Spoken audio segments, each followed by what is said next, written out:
Hey there guys, how's it going? And thanks for checking out another episode of Ark Survival Evolved on the Xbox One, playing on official PvP servers, something obviously with Ark that I've wanted to do for a long time, and finally I am doing that, playing Extinction, trying to just see what we can do. Anyway, first of all, I've got to say huge thanks for the great response. I opened up my tribe applications to you guys, and a ton of you guys have replied and made your own applications. Just to let you know, guys, the people who I am going to accept will get an email. If you're not getting in, you just won't get an email, and I'm also going to be deciding them this weekend. So it's up to you to check your emails with the email address that you left, and if you did get in, I will be emailing you. So first of all, what I wanted to show you at the beginning is an absolutely crazy little time we had here. You can probably see from what's going on, but I saw an enemy guy flying around on a pteranodon at the coast. I picked him up and then dropped him, and then what ensues is just absolute madness. First of all, I just started barrel rolling the guy. I thought, let's kill him. But if you take a look here and just see what's going on here on the south coast, everyone in this tribe down here is infected. There's like a whole tribe of infected people, low-level people, no real base or anything. I've gone down here, I've got infected. I'm like, oh my word, what do I do now? I might as well try and barrel roll that tame. I've already got the infection, and they're just there. These guys just do not care. One of them starts smashing on the war drums. You can see my bird gets bowlered. I'm like, oh my word, I better quickly get this off. This is the thing that's difficult when you get bowlered. You've got to be quick and calm and try and get that bowler off so you can get away. But like you can see, they're just massive trolls here on the south coast, and I tend to find after a couple weeks of the Extinction servers, you do get this quite a lot of people who end up getting the flu, or whatever it's called, the infection, swamp fever. And look at that guy just going at that level 200 plus pteranodon with a hatchet. Kind of crazy, but like I said, this is what you get after a couple of weeks. People who maybe weren't able to make it to big tribe or alpha tribe status, and maybe they got raided and lost everything, so like, well, we've got a couple of weeks left, why not just get the swamp fever and then just go and infect everyone. This is what happened here. Ended up being a bit ridiculous. Here's the guy on the war drums. That really made me laugh when I saw that. And then after a while I thought, you know what, this just is not worth my time. I don't want to get my bird bowled. This is a really high level nice bird that I had here. I think my work was done, and I went back to base and I got myself cured of the swamp fever. So in the rest of today's video, what I'm going to be doing is showcasing to you some of the raids that we started doing, how we did them, why we approached them the way we did, and maybe talk about what we could have done better, as well as what the guys who had their bases could have done better, so maybe you guys can learn a little bit from these as well. And I've got to say, huge thanks for the patience, everyone. I know that my upload schedule hasn't been as consistent as it used to be with these kinds of videos, but I really want to try and make something which has a bit more, had a bit more substance to it than a random PvE playthrough. This PvP stuff, it takes a lot of work, a lot of effort to do, and I think a lot of you appreciate the fact that I'm like stepping up my amount of effort that goes into stuff. And a lot of you say, oh, you know, Jay, you know a lot about Ark, but maybe thought it's not quite so useful in the official servers. But here you can see I'm going on official, showing you real world scenarios of raids and so on. So let's take a look at this one here. This was quite a simple one. At this point, we managed to get ourselves a Quetzal. We managed to get ourselves a carbon Emmy as well. And like I say, I've got to apologise for not uploading a lot. Like, I would like to show you the progression of my tribe a little bit in the next series. Next series, I'm hoping to actually allow you guys to see the progression from terms of small stone or wood base, what tames we get as we get them, and so on. Because at the moment, I understand these videos are very much like kind of you skip forward way too much and you don't really realize what's happened in between. The story's a bit all over the place, and all you're really seeing is the raids. Next time, I want to bring a bit more of a story to it, or if not a story, an actual progression that you can see in each episode. So apologies for not being able to achieve that, but this whole series is a bit of a learning experience. I'm still getting to grips with how to best produce these videos, but I'm showing you guys what the footage I have and having to talk about it. And like I said, hopefully we can all learn a little bit about what we're doing here. So this raid was a very simple one. We hadn't long had our Quetzal at this point, and our carbon Emmy, which was quite a high level carbon Emmy, had about 10,000 health, which is pretty much up there with as much as you're going to get on a carbon Emmy. Sometimes you might get them up to 12, 15, but around that is pretty much up there with what you need to raid small bases. When it comes to the bigger bases, you'll probably need 2 or 3 to try and soak the turrets, but on a normal base with 3 or 4 turrets or even less, you can probably get away with just using 1 carbon Emmy. And obviously you just hold it with the Quetzal. There's a person sitting on the carbon Emmy as well, and it drains the turrets.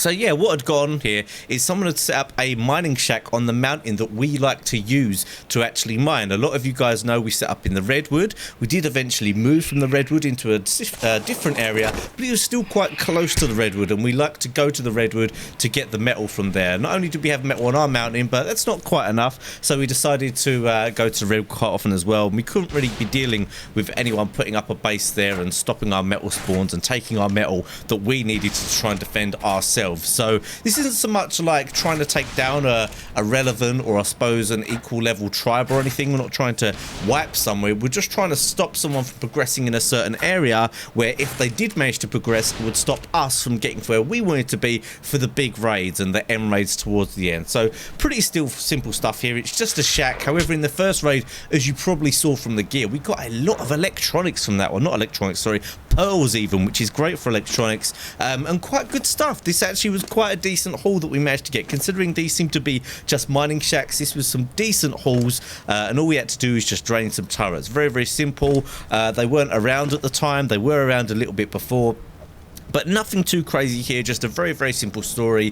This second part you're watching here is actually the second shack that they built up later that day. So I think it was later that day or the next day. Either way, very close together. They had one shack, we blew it open, they decided to rebuild, we blew that open, and then that was the end of that. After that, they didn't rebuild at that area again. It was probably a smart decision, because we were definitely equipped enough to take down any mining shacks or anything like that. And although I actually got the footage of it here, we have had a few people build on our mountain, and we've had to tell them to like stay away from our mountain, because if you're really gonna do well in Ark, you've got to be ruthless. I know it's very tempting to be like, oh well, that tribe over there can stay there, this one can stay here, and you can kind of get along as friends, but you've got to remember resources are very, very important in Ark, and if anyone's going to be like stopping the spawns of your resources or anything like that, it can really affect you, and it's all about not getting wiped. That's kind of what the whole point of Ark PvP is. It's like, can you go the whole season without being wiped while managing to put other tribes down, and maybe towards the end showing that you're the strongest or one of the strongest tribes. Yeah, that's the challenge that I like. So here you can see I'm showing you just all the gear that we got from the second time around. Again, not a bad haul at all, but nothing too crazy. It wasn't like a main base or anything, but very decent for what we actually put into this one. So it'd been a very productive day raiding so far. This is the first real time that we had the Quetzal and Carbon combo. Now, I've got to say, our performance in terms of how quickly we got the Quetzal and Carbon was extremely slow this season. The season before, we managed to get it extremely quickly, and we were a lot stronger that season. We had gigas by now, all that kind of stuff. Haven't managed to do that this time around, but it doesn't seem to have affected us that much. We managed to keep a strong base, and because we couldn't do that, we just made sure that the base was super, super well defended, and then it seems like most of the tribes left us alone and we were able to progress. But anyway, like I'm saying, we've got the Quetzal here, obviously the standard draining the turrets, and we just wanted to go around and see what kind of people we could really take down. Mid or small size bases with some turrets on that we could drain, maybe get some good stuff out of us. And we were actually told that this tribe had been doing a lot of PvPing, a lot of griefing around, so we thought, why not give these guys a try out? They seem to have a Quetzal, they've got auto turrets, they must have some decent stuff. Let's see how difficult it is to take this down.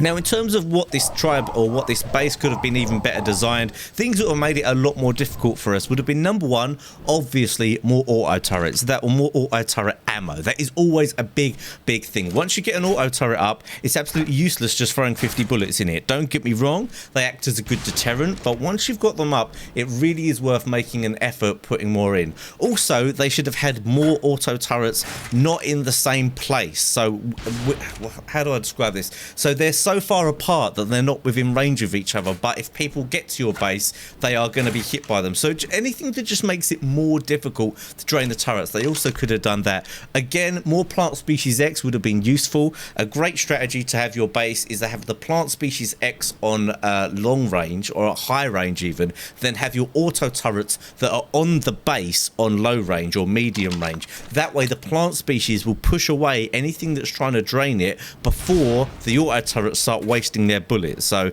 that is a very good technique to use that I don't even like sharing, to be honest, but I'm sure most of you would know that. But little things like this people tend to forget. So once we drained that turret, it was a pretty simple case here of just blowing through the roof. I normally like to blow through the roof unless I think they're a particularly smart tribe who would have thought about that, because most of the time people just fortify the door and the doorway as much as possible, but it's so much easier to break in through the roof most of the time. And all I was looking to do here was make sure there was a hole big enough to take a pteranodon into, which really all it has to be is just one ceiling big, and you can actually spin a pteranodon into. And I did manage to blow that gap. Now this still isn't over here, still this is very tricky, and here you can see how tricky it is, and the plant species made this a little bit difficult. So I actually aimed straight down into that ceiling, and I still got pushed away by the plant species. It was a little bit my own fault because I went a little bit crazy with the rockets, and I think I blew away some of the walls that would have protected me there. But as you can see, I made it very difficult on myself, and I got stuck in this little bit. Now I actually figured out after a while, after I checked those chests, I could obviously get out, get onto that large storage chest, and then jump into the middle. Now the smart thing to do would have been to have taken a grapple hook with me on this little raid. As you can see, everything here is basically broke. But yeah, grapple hooks are obviously always a great idea if you want to do this. I have to say, actually, I want to note this while it crosses my mind. This is one particular raid where we got really bad-mouthed by the other tribe for raiding them while they were offline. Now, number one, I'm not going to work to your schedule or anyone else's schedule. That's just the way it is in ARC PvP and so on. However, this one's a bit of an exception because they were on. We did come to this base about half an hour or an hour before this, did the same thing, but they were there. We drained a few bullets, then we decided to back off because our turtle was low, and so we went back. We let our turtle regen and we came back, and by the time that we came back, they were offline. So obviously it makes it easier. Now, I'm sure some of you guys want to see some more of the like online raiding and stuff like that. Don't get me wrong, those raids are absolutely awesome, but obviously when you want to breach, it doesn't harm you if they're not online. You know, it is what it is. But the next video that you're going to be seeing from us definitely is an online raid defense from our base, and it's the only big base defense that we've had to deal with so far, and it is a long defense. The raid actually went on for 2 to 3 hours. I won't spoil what the end result was, whether we came out okay, whether we took a lot of damage, blah blah. I'm going to commentate that one for you guys, but like I said, I'm finding it a little bit difficult at the moment to try and structure these videos even, but like the way I am playing this game at the moment. So what had happened in here is my tribe were actually being kind of annoying. I'm not gonna lie. They weren't picking me up. I tried to get some of them to come and pick me up so that I could get out of here, and I got so frustrated in the end that I decided to use one of the rockets that I found in the base to blow through to the next wall and see what was in there. Then obviously I could easily get my pteranodon out. As I spot that, we have a little look-see. We've got their tames here. We've also got the generator there, but that didn't really matter because all the bullets were drained from the turrets anyway, and we knew that they had a Quetzal, and we weren't even level 80 at this point, so this was a good opportunity for us to get ourselves a Quetzal platform saddle, which they obviously had on there. This would be our second Quetzal platform saddle that we got for free. Might even be our third Quetzal platform saddle that we got for free, and as you could see, one of the Quetzals that we've got even before in the clip before had the platform saddle on it as well. So this was a good chance to get ourselves another one. Just went for the rocket. It's all I really had on me to do damage to something. This was a little bit tricky here because obviously the plant species are in and around, and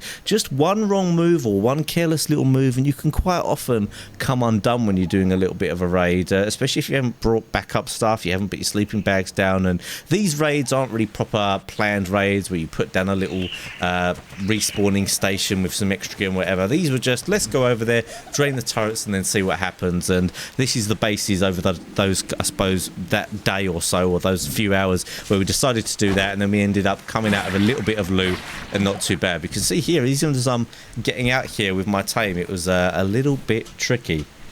Anyway, that's the end for this video, guys. Hope you all enjoyed this PvP. Sorry about the long wait, but I hope you guys appreciate that I'm really trying to do a little bit more, and it's a little bit more difficult to actually get the content together and really figure out how I'm going to be putting these PvP videos together, both in terms of being able to put out regular content and being able to offer you guys a better experience. And hopefully in the next season, I'm hoping to provide a little bit more of a story. I want to have a little bit more of the recorded audio from game chat and all that kind of stuff, as well as even doing the commentary over the top like I have done with this video. So if you did enjoy the video, of course, don't forget to subscribe. If you're new, don't forget to smash that like button as well. Really appreciate that, guys. And that's it for today. Look out for the next video coming very soon.